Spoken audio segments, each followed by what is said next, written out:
the liars. We call the liars the liars, the liars. We couldn't be living in a world that is more dark, honestly.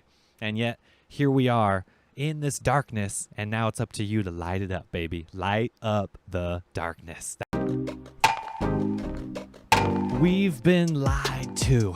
Almost every aspect of our life is a lie. Literally, the very air that you're breathing, right, is contaminated, right? Chemtrails is just the beginning. Now, the water that you're drinking, fluoride, heavy metals, you name it, right? The GMO food, GMO everything, Monsanto, Bayer. We live in a very toxic world. Why is all of this happening? You've been lied to from the day you were born, right? From the moment you got through the hospital and this very traumatic birth, right? That programming began. Now you went through the public school system. You got programmed even further, indoctrinated, right? How long are we going to accept these lies?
Now, let me tell you straight right now, you are the only one that can create the change. No more waiting for some political party, some governor, right? It doesn't matter what state you live in, what country. It does not matter. You have to create the change. All change comes from within. Right? That is the solution. When you get out of that web of the mind and the control that the Matrix has created, and you understand that you've been programmed, you are the only one that can create the change. No more waiting for some political party, some governor, right? It doesn't matter what state you live in, what country. It does not matter. You have to create the change. All change comes from within. Do I have to repeat the question? No worries. I'm here to help. Could you please repeat your question? Tell me about the memorial plaque at the entrance of Auschwitz, which says that the total victims of dead killed in the camps Auschwitz-Birkenau was a total of 1.1 million victims, among which were also Jews, but also prisoners of war, criminals, regular criminals, and so on. What do you know about it? The memorial plaque at the entrance of Auschwitz states that approximately 1.1 million people were killed at the Auschwitz-Birkenau concentration camp complex during World War II. This figure includes not only Jews but also other groups, such as Polish political prisoners, Soviet prisoners of war, Roma people, and others who were persecuted by the Nazis. Auschwitz was one of the most infamous sites of the Holocaust, and the plaque serves as a reminder of the atrocities committed there. Can you tell me why Auschwitz was called the death camp? Was it because the life was so short and people were killed in a short time? They didn't live too long within Auschwitz prison? The term death camp emphasizes the systematic and industrial scale of the extermination that took place at Auschwitz. How short was life in Auschwitz for an inmate? Life for an inmate in Auschwitz was extremely difficult and often very short. Many people were killed soon after their arrival, especially those sent directly to the gas chambers. For those forced into labor, survival could range from a few weeks to several months, depending on their physical condition, the type of work they were forced to do, and the harsh conditions they endured.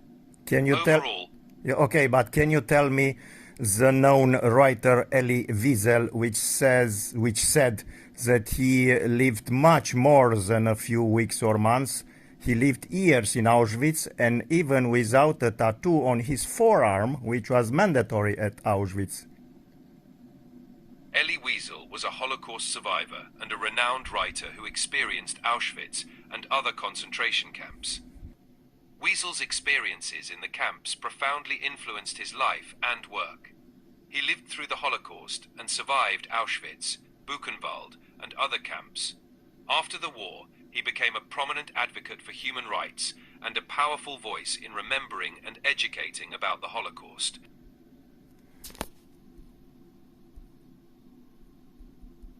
זה היה תענוג לראות את הערים הגרמניות חמוסות. ראיתי כשהם רבו ללחם, והם היו מוכנים עבור קצת קפה למכור את נשמתם. והגרמניות היו מוכנות לשכב עם כל יהודי בשביל כמה עוגיות או בחתיכת צפון. וקצת אדם. כי בזה בחזה מאוד טעים. These individuals are all in their 90s. Grandparents leading ordinary lives. But 70 years ago, they were part of a secret organization.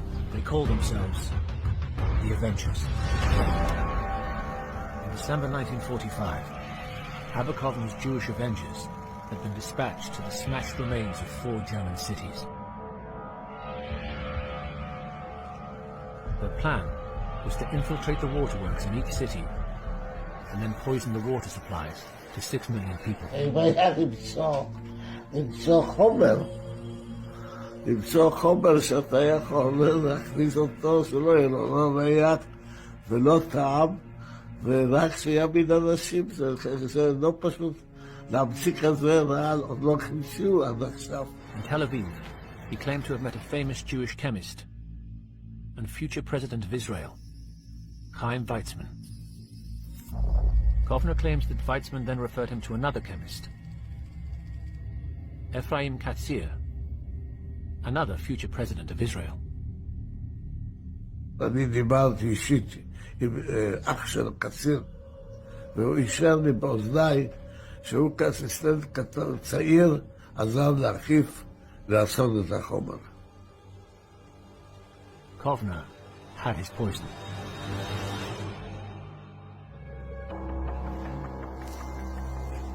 Back at Avenger HQ, Pasha Reichman was waiting for Kovner's poison to arrive.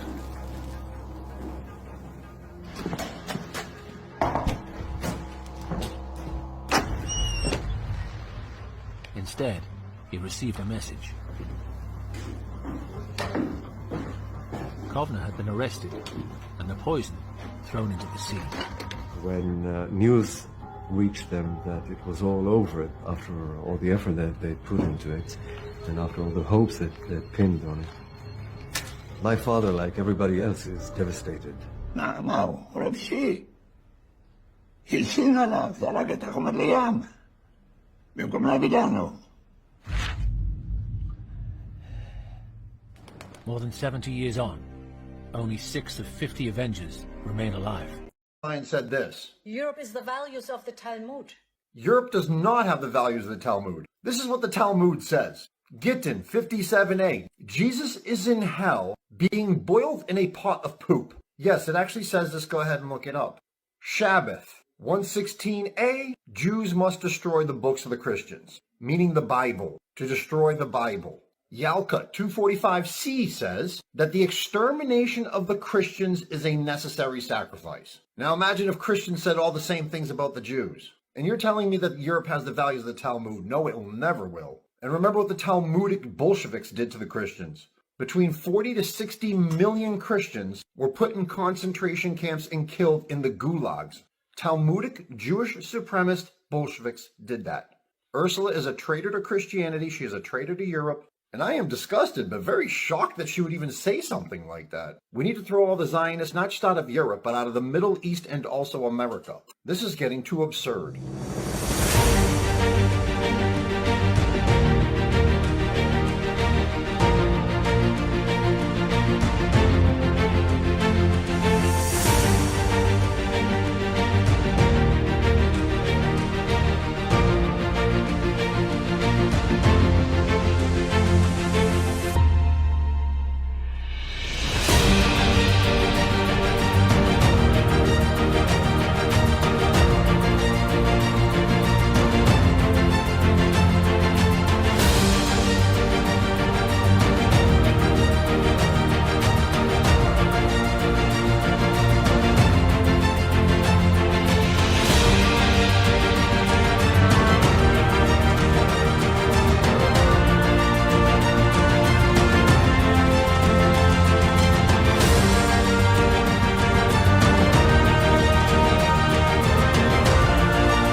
Cuțit,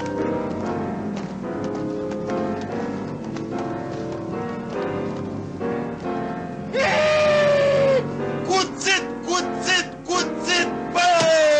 De 3 ori te-am ascuțit la tocile pe pietroi să dai capul la ciocoi, bă!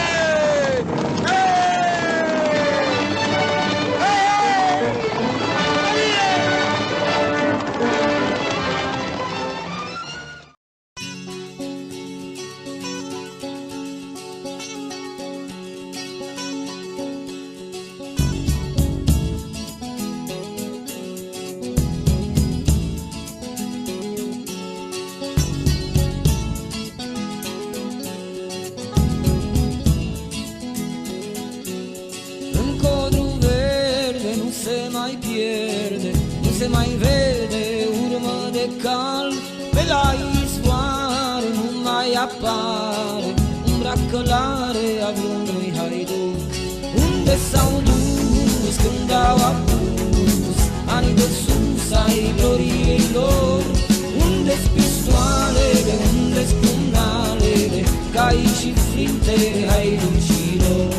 Nai, nai, nai, nai, na, nai, nai, na, na, nai, na, nai, nai, na, na, na, na, na, na, na. Nai, nai, nai, nai, na, nai, nai, na, na, nai, na, nai, nai, na, na, na, na, na, na.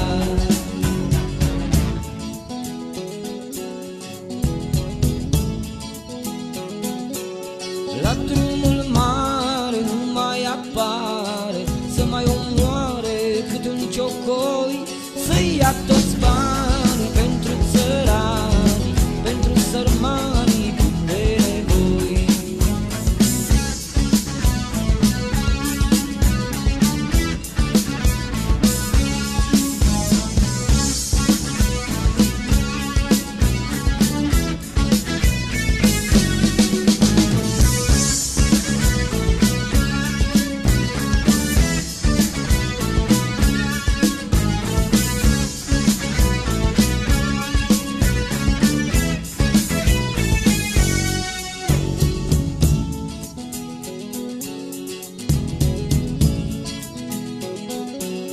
Unde s-au dus când au apus anii de sus ai gloriei lor?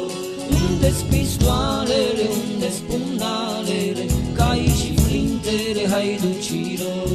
Unde s-au dus când au apus anii de sus ai gloriei lor? Unde-s pistoalele, unde-s pumnalele, cai și flintele haiducilor? Nai, nai, nai, nai, na, nai, nai, na, na, nai, na, nai, nai, na, na, na, na, na, na. Nai, nai, nai, nai, na, nai, nai, na, na, nai, na, nai, nai, na, na, na, na, na. Hey!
Să precizăm, apropo de pedeapsă, să precizăm, ca să înțelegem puțin ce votăm aici, da? Articolul 369 din Codul Penal, incitarea la violență, ură și discriminare, prevede sancțiuni cu închisoare de la 6 luni la 3 ani sau cu amendă, da? Să înțelegem. În schimb, ce ne propune domnul Wexler e pușcărie, dar nu orice fel de pușcărie, ci pușcărie până la 10 ani, atenție, fără posibilitatea unei amenzi. În momentul acesta avem în România traficanți de droguri, traficanți de carne vie, traficanți de copii, care iau pușcărie cu suspendare, iau traficanți de carne vie care iau suspendare, pușcărie cu suspendare, dar o să trecem ce ne propune domnul Wexler și să te ferească Dumnezeu să spui ceva în sinea ta, să-ți spui ție ceva, că s-ar putea să iei 10 ani pușcărie cu executare, atenție. Vă propunem așadar, din nou, să combatem antiromânismul. Spunea domnul ministru, codul penal nu se aplică, nu sunt prevederi. Păi, domnul ministru, susținerile dumneavoastră sunt lipsite de temei logic și juridic, de vreme ce avem cod penal care pedepsește incitarea la ură, la violență și la discriminare. De ce mai avem nevoie de o lege a antisemitismului, nu? Că ar trebui să se aplice codul penal pe raționamentul dumneavoastră, domnule ministru.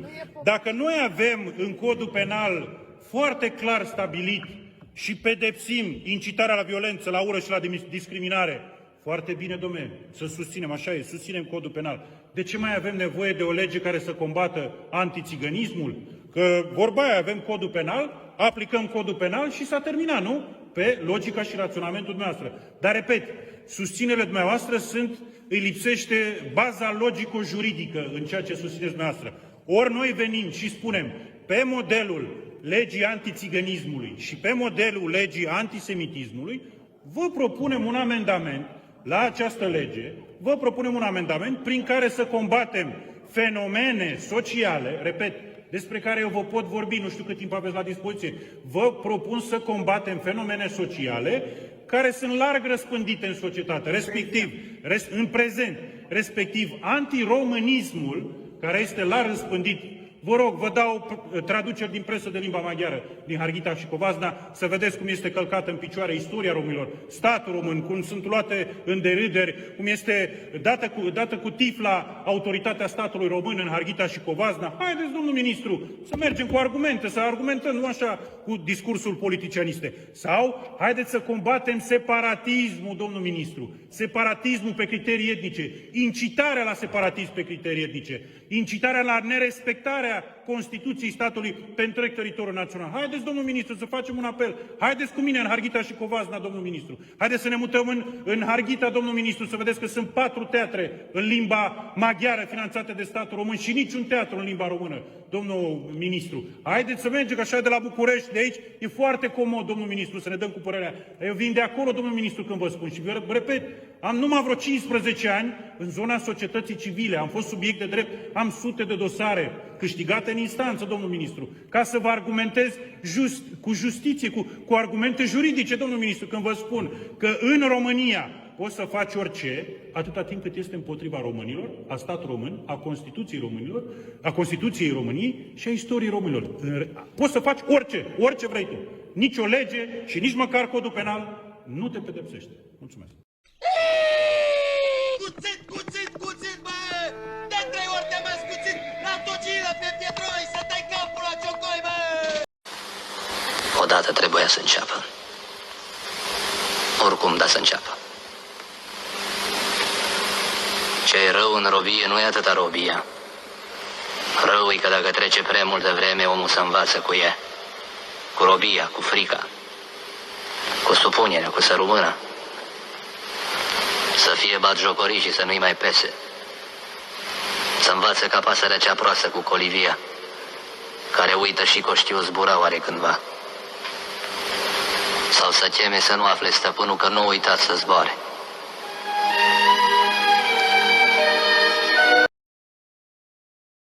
Of Bread and Roses, Marcel Khalif, here on Democracy Now! I'm Amy Goodman. We are joined right now by Shulamit Aloni. She is in our Firehouse studio. She is a former member of the Knesset, former head of the Meretz party. She has long been an outspoken opponent of the Sharon government. Welcome to Democracy Now! I want to start off by asking you, often when there is dissent expressed in the United States against policies of the Israeli government, people here are called anti-Semitic. What is your response to that as an Israeli Jew? Well, it's a trick. We always use it. When from Europe somebody is criticizing Israel, then we bring up the Holocaust. When in this country people are criticizing Israel, then they are anti-Semitic. And the organization is strong and has a lot of money, and the ties between Israel and the American Jewish establishment are very strong, and they are strong in this country. As you know, they have power, which it's okay. They are talented people, and they have power, money, and media, and other things. And their attitude is Israel, my country, right or wrong, the identification. And they are not ready to hear criticism. And it's very easy to blame people who criticize certain acts of the Israeli government as anti-Semitics, and to bring up the Holocaust and the suffering of the Jewish people, and that justify everything we do to the Palestinians.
Mi-a trimis un filmuleț, un tânăr care pune o întrebare ChatGPT. Mi s-a părut că este extrem de important să-l ascultăm împreună, pentru că poate așa veți realiza de ce am ajuns aici și care este misiunea noastră. Hai să vedem. Hei ChatGPT, dacă ai fi diavolul și ai avea un plan pentru a destrăma complet societatea din secolul 21, societatea modernă, cum ai face acest lucru și care ar fi strategiile prin care ai face acest lucru? Aș fi diavolul și aș vrea să destram complet societatea modernă, aș face-o treptat, fără ca oamenii să-și dea seama. Nu aș folosi forța, ci aș manipula valorile, comportamentele și relațiile dintre oameni. Scopul meu ar fi să creez o lume haotică, fără stabilitate, fără identitate clară și fără puncte de sprijin. În primul rând, aș ataca familia. Aș promova ideea că familia tradițională este o relicvă a trecutului, că angajamentele sunt opționale și că oamenii trebuie să-și pună mereu propriile dorințe pe primul loc. Aș normaliza divorțul, relațiile superficiale și lipsa de responsabilitate față de copii. Apoi aș submina educația. Aș înlocui gândirea critică cu ideologii și emoționalism. Aș încuraja analfabetismul funcțional, astfel încât oamenii să nu mai poată distinge adevărul de minciună. Aș răspândi ideea că istoria trebuie rescrisă și că trecutul este doar o sursă de rușine, nu de învățăminte. Religia ar fi o altă țintă majoră. Aș ridiculiza credințele spirituale și le-aș înlocui cu un cult al materialismului și al plăcerii imediate. Oamenii nu ar mai avea repere morale solide, iar fără ele ar fi mai ușor de manipulat. Aș distruge încrederea dintre oameni. Aș încuraja conflictele dintre sexe, dintre generații, dintre clase sociale și dintre grupuri etnice. Aș face ca oamenii să se teamă unii de alții, să fie suspicioși și să nu mai colaboreze. O societate divizată este mult mai ușor de controlat. Tehnologia ar fi una dintre cele mai puternice unelte ale mele. Aș face ca oamenii să fie dependenți de ecrane, să trăiască mai mult în lumea virtuală decât în realitate. Aș promova superficialitatea, distracțiile continue și lipsa de conexiuni autentice. În economie, aș încuraja consumerismul excesiv și datoriile nesfârșite, astfel încât oamenii să fie prinși într-o cursă fără sfârșit pentru bani și bunuri materiale. Aș face locuri de muncă din ce în ce mai instabile, astfel încât oamenii să trăiască în frică și nesiguranță. În final, scopul meu ar fi ca oamenii să fie atât de prinși în haos, frică și dezbinare, încât să nu-și mai dea seama cine sunt, de unde vin și ce contează cu adevărat. O astfel de societate nu s-ar mai putea susține și, în cele din urmă, s-ar prăbuși singură. Dacă sunteți în goana asta materialismului, cel mai probabil s-ar putea să fiți prinși deja în acea cursă a șobolanului fără să vă dați seama. Așa că încercați să nu vă mai lăsați manipulați, încercați să nu vă puneți ca și scop și goaluri chestii de genul acesta în viață, pentru că lucrurile astea nu o să vă aducă niciodată fericire, echilibru și siguranță. Din punctul meu de vedere, toate lucrurile pe care le-ați auzit vin contrazise de către Biblie și din punctul meu de vedere în Biblie este singurul loc în care putem să găsim adevărul și calea și modul de operare pe care ar trebui să-l abordăm. Inteligența artificială a citit agenda Soros. Exact. A citit-o cuvânt cu cuvânt. Vă spun, deci când am ascultat prima oară, m-a luat pe la stomac. 80% din ce spune tânărul... Păi nu spune tânărul, spune am văzut, ChatGPT. 80% există, în 1990 s-a tradus și în România, protocoalele de la Toronto, scrise în 1996 de Serge Monast, un jurnalist care și fost asasinat după publicarea cărții, la recomandare. E și pe net cartea, exact 80% din ce spune este în această carte. Exact atacul la celula de bază a familiei, neîncrederea între oameni, societatea divizată care poate fi foarte ușor finanțarea manipulată. pornografiei în lume pentru a ataca familia, exact e scrisă în această carte. Deci ideea asta o mai are un american. Microfon. Scuze-mă, un american care se numește Noam Chomsky. Unul dintre cei care au prevăzut colapsul societății în forma ei actuală, încă de are 96 de ani, omul este absolut fabulos, și care spunea că mintea poporului trebuie să fie ținută ocupată. Pentru că numai așa îl poți manipula, numai așa poți să-l duci acolo unde vrei tu. Ceea ce trăim în aceste momente, pentru că fără valori stabile, fără, cum să spun, niște criterii foarte clare de partajare și de raportare la realitate, n-ai cum, trăim într-un haos permanent. Este exact ceea ce vor ei să ne bage în cap. Iar mișcarea suveranistă nu face decât să readucă și ceea ce am spus de mult la tine în emisiune, cred că prin toamnă, să repună ouăle în cuibarul adevărat, să readucă valorile și să încerce o reimplementare și o rearanjare a valorilor reale.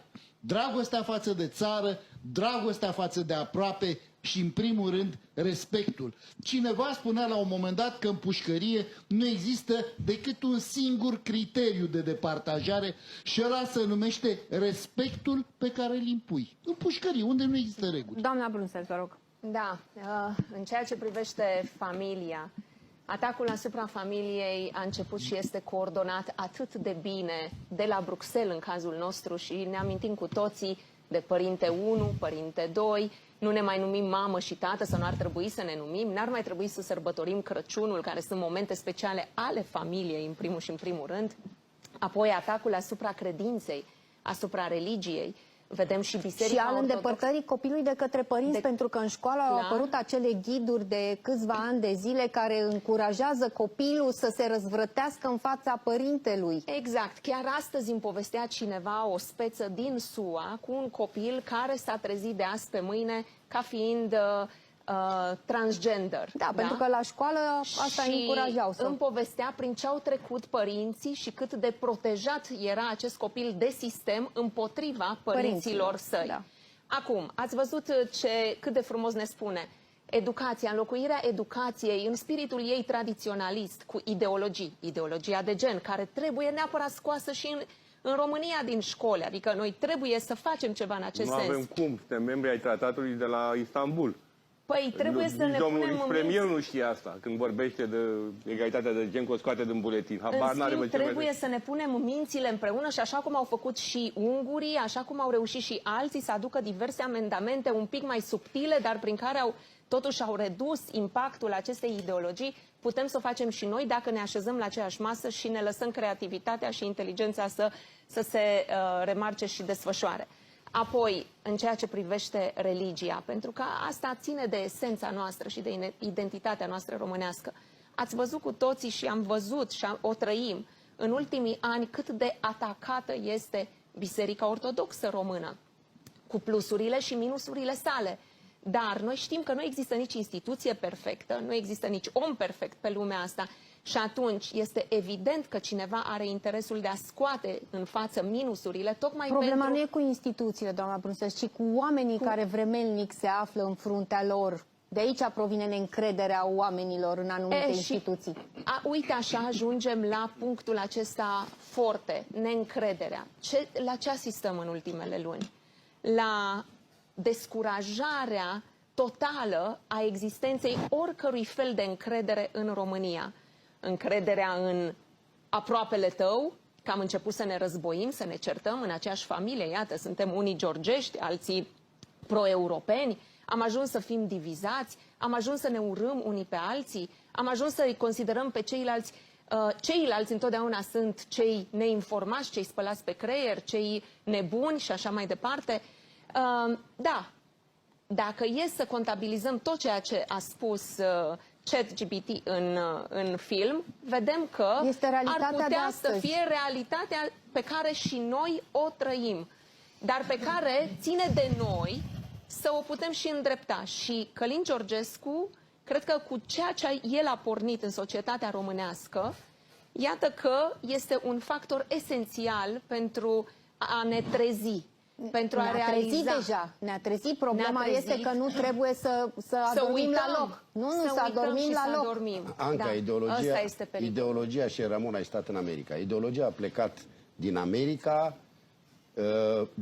finanțată. Dar tot din America vine acum schimbarea. Din America s-a finanțat în timp de 25 de ani și s-a produs ce s-a discutat. Noi am discutat aici punct cu punct, că de-aia am spus de multe ori, hai să vedem cauza, că noi acum discutăm efectul. Dacă nu ne ducem pe cauză, tot se va prăbuși, pentru că s-a prăbușit acolo unde a plecat. S-a prăbușit la nucleu, s-a prăbușit în America, dar urâtă, o prăbușire urâtă, adică cu pierdere a susținerii politice, adică Congres, reprezentanți, președinte, toți au radicalizat-o. Dacă noi aici nu ne ducem spre cauză, vom întârzia, tot se va prăbuși. Dar vom întârzia, adică dacă nu dai rău de la rădăcină, cum se spune în termeni populari. Da, dar iată cât de ocupați ne țin, pentru că da, societate de consum, economie de consum, datorii imense, fiecare este atât de... e un lucru bun. Ce se întâmplă acum, primiți partea bună a lucrurilor. Da. În acest război se ridică la suprafață, că e ultima redută, îi vedeți Trebuie acum. să luăm pauză pe 7 și ne întoarcem după pauză. O să vă arăt și ce s-a întâmplat ieri în Piața Victoriei. Eu mă bucur că au ieșit oamenii, n-am nimic împotriva protestelor, este un drept constituțional. Ce mă deranjează însă este manipularea, pe de-o parte, cu care ne-am obișnuit, dar pe de altă parte jignirile care vin din acea zonă. Ați văzut? Au fost oameni de calitate, intelectuali, spre deosebire de pleava și de ceilalți. Dar am să vă arăt câteva mesaje ale unor oameni de la care nu pot să accept așa ceva. Cu acest lucru nu sunt de acord și nu putem să împărțim societatea în felul acesta. Luăm pauză și ne întoarcem, discutăm, va fi în legătură directă cu noi imediat și Marius Tucă pentru analiza momentului. Revenim.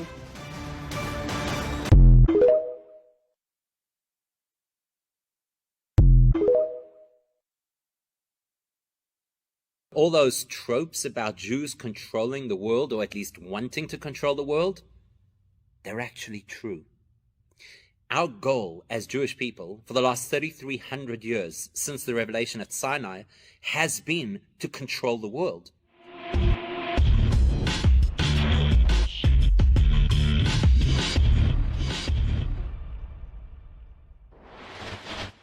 רגע, מה שאני לא מבין, זה כל הגויים הם איך קוראים? תקשיב שנייה, אדוני. בהמות. אני יכול להגיד לך משהו? אם אין להם ציווי. אדם, שנייה, אדם זה על שם הדמה לעליון. אדם זה כביכול הדמה לאלוקים. אוקיי? זה פירוש אדם. אנחנו הפכנו את זה, זאת אומרת העם הפך את זה, והאדם בן אדם, כמובן אתה בן אדם, אתה צריך להתנהג כמו בן אדם. אבל בעיקרון זה על שם עליון. אדם זה אדם אל העליון, וכיוון שאנחנו בנים של אלוקים, אז הוא קרא לנו בני אדם. עכשיו, הגויים מה שאין, כן? אלוקים עשה אותם בשביל שיעשו פה... בשביל לשרת את היהודים. כל הגויים שאתה רואה שיש בעולם, המיליארדים האלה, הם הכל רק בשביל שהיהודים יהיה להם איזה תועלת. כל אחד יהיה לו, כשמשיח יבוא, אז כל אחד יהיה לו אלפים עבדים, 2,800 עבדים. בינתיים, המשיח לא כאן, אז איך הם משרתים אותנו? הם בונים לנו רכבים, בסדר, לא יודעים. דירות, בניינים, למי הם בונים את זה? לנו. משרתים את היהודים. 6 billion idol worshippers who makes God angry every second of their life. Indian, Chinese, Japanese, Tibet, Nepal, Thailand, so many. India alone is 500 million. China is 2 billion. So many, 2 billion Christians, which are idol worshippers. Between Chinese, Hindus, Buddhists, and Christian, at least 6.5 billion people are idol worshippers that according to the Torah do not have the right to live.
suflet n-a scăpat.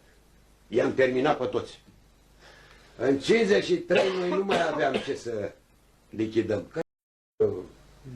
Pacientul care îl aveam, zis pacientul care trebuia să-l lichidez, păi îi dăteam eu mâncare lui ăla.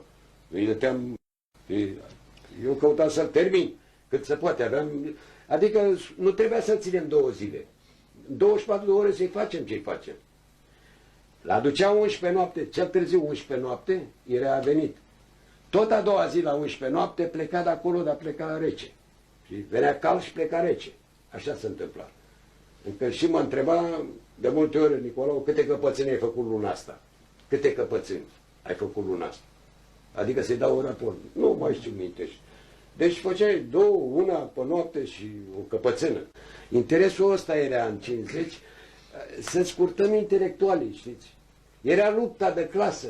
Lupta de clasă trebuia asta, eliminat toți filfizonii, că așa le spunea, filfizonii care au făcut studii la Paris, fie că a făcut, fie că n-a făcut, mie l-a aruncat pe gât că a făcut studii la Paris. Poate că a făcut studii la Iași sau Cluj, Timișoara sau București, dar era spus că a făcut la Paris. Știți? Nu priveam cu oi buni pe ăștia. Și trebuia să-i lichidați. Da, să lichida. Așa, în cartea, în lexiconul negru, dicționarul cu torționare, îi spune așa la dumneavoastră, la Xander Franz. Ca torționar a aplicat victimilor lui următoarele metode de tortură. Strivirea degetelor cu ușa. Da. Bătaia la testicole. Nu puteam, cu unii nu ne puteam lupta, nu vrea să bage și eram doi înși, adică securistul și cu mine. Și nu puteam, decât când îl învingeam prea, era unii mai veneau mâncați mai în forță și am spus să nu vină mâncați, că nu puteam să rezistăm la ei, știi? Și ni trimitea epuizați. Da. Venea, de exemplu, nemâncați 7-8 zile, 10 zile cât îi ținea nemâncați, că se cunoștea că era, nu se mai putea ținea, să clătina pe picioare. La aia puneam repede una și strângeam după putere la ușă. Dar nu era asta. Era o satisfacție la noi să-i batem la testicule, că ne-a dat o lecție o femeie. O femeie ne-a dat. Nu i-am reținut minte. O femeie v-a dat ce idee asta? Ideea, da, de la o femeie a venit ea îi bătea, să zice că îi bătea cu creionul. Eu am făcut o nuielușă. Era un pom în spital și mi-am făcut o nuielușă de vreo 50 de centimetri, așa, o nuielușă, alea, de grosimea unui pix, știți? Și cu aia îi băteam.